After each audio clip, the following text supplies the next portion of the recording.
నమస్తే, welcome to ఎస్తే రాణి kitchen. ఈరోజు మనము పూరీ చేసుకుందామండి. అది ఎలా చేసుకోవాలో మీకు చూపిస్తాను.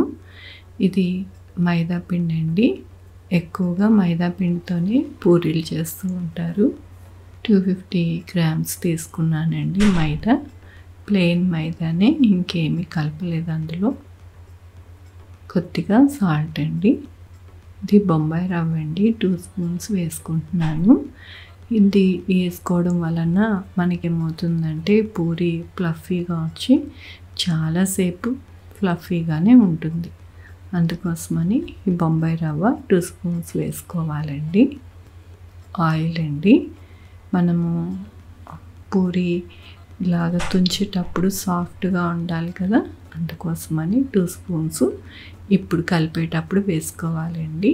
చాలా సాఫ్ట్గా మనము తినేటప్పుడు పూరీని తుంచేటప్పుడు చాలా చక్కగా వస్తాయి.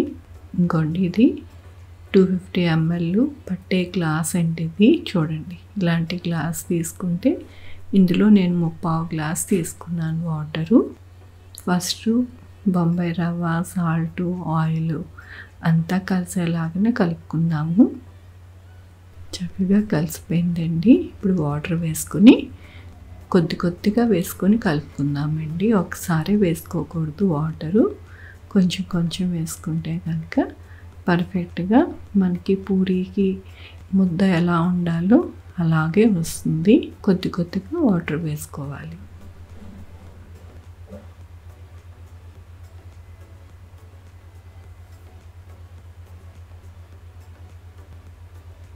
ఇంకోండి, చక్కగా కలుపుకున్నాము.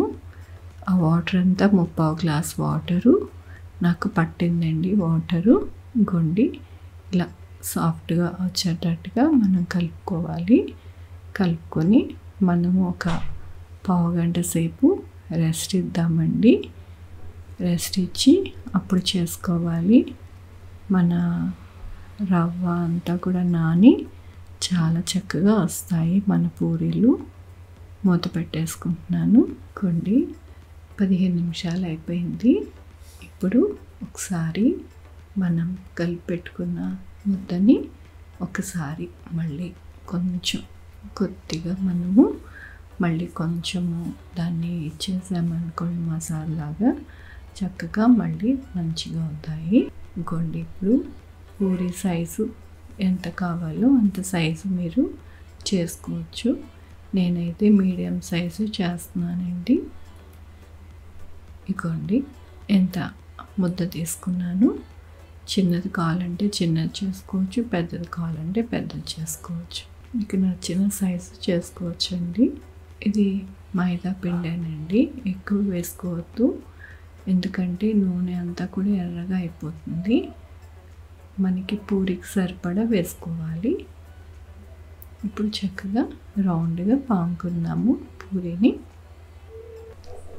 గుండి ఇలా మీడియంగా నేను పామేస్తున్నాను. మీకు రౌండ్గా కావాలి అంటే ఏదైనా కట్టర్తో కట్ చేసుకోవచ్చు, లేదు అంటే చిన్న చిన్న పూరీలు చేసుకోవచ్చు. ఇలా అయితే కరెక్ట్గా ఉంటుంది. ఇదిగోండి, ఇంత మందాన్న మనం చేసుకోవాలి. మరీ పల్చగా కాదు, మరీ మందంగా ఉండకూడదు. ఇలా ఉంటే సరిపోతుంది. మూకుడిలో ఆయిల్ పెట్టుకున్నానండి. అది కాగిందా లేదా అని చిన్నది వేసి చూశాను, ఇంకా కాగలేదు. కొంచెం సేపు ఉండాలి, అప్పుడు పూరీ వేసుకుందాము.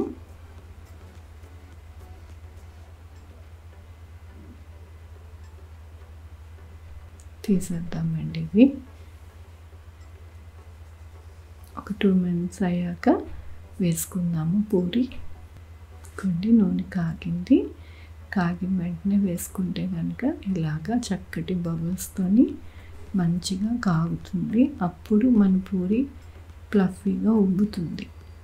మీరు ఇలాగా గంటితోని కొంచెం ప్రెస్ చేస్తూ ఉంటే కనుక చక్కగా పొంగుతండి, ఫ్లఫీగా వచ్చేస్తుంది. చూడండి, కొద్దిగా మనము దాన్ని ఇలా ప్రెస్ చేస్తే చక్కగా, చూడండి ఎంత చక్కగా ఫ్లఫీగా ఎలా వచ్చిందో చూడండి. అటు ఇటు తిప్పుకుంటూ మనము వేయించుకోవాలండి. అప్పుడే మంచి కలరు, అలాగే చక్కగా లోపల వరకు బాగా ఉడికి మనం తినేటప్పుడు పూరి చాలా బాగా టేస్టీగా ఉంటుంది. కాబట్టి అప్పుడప్పుడు మనము అటు ఇటు తిప్పుకుంటూ వేయించుకోవాలి. అలా వదిలితే మాడిపోతుంది. చూడండి మంచి కలర్ వస్తుంది, చూసారా? అలా మంచి కలర్ వచ్చే వరకు అటు ఇటు తిప్పుకుంటూ, అలాగే చుట్టూ కూడా కాలేటట్టు చూడండి. ఇంకోండి చుట్టూ కూడా మనం ఇలా పెడితే కనుక కాలిపోతుంది. చక్కగా రెడీ అయిపోయింది. చూడండి ఎంత బాగుందో మన పూరి.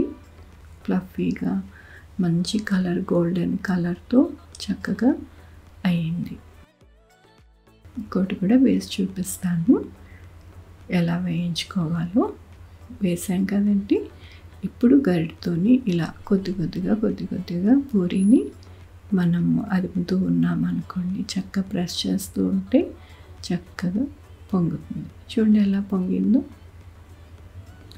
అలాగే చక్కగా లోపల వరకు మెల్లిగా మనము అటు ఇటు తిప్పుకుంటూ ఉన్నామనుకోండి, చక్కగా ఫ్రై అవుతుంది. మంచిగా ఫ్రై అవుతుంది. మంచి కలర్తో బాగుంటుంది మన పూరీలు.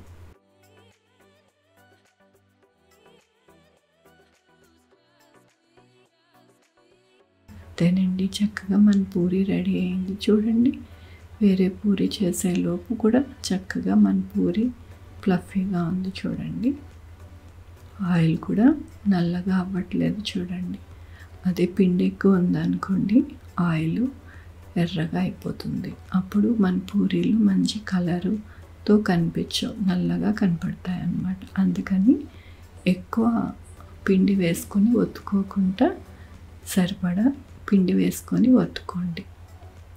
నా రెసిపీ కనుక నచ్చితే లైక్ చేయండి, మీ ఫ్రెండ్స్కి షేర్ చేయండి, నా ఛానల్కి సబ్స్క్రైబ్ చేయండి. Thank you for watching. Thank you.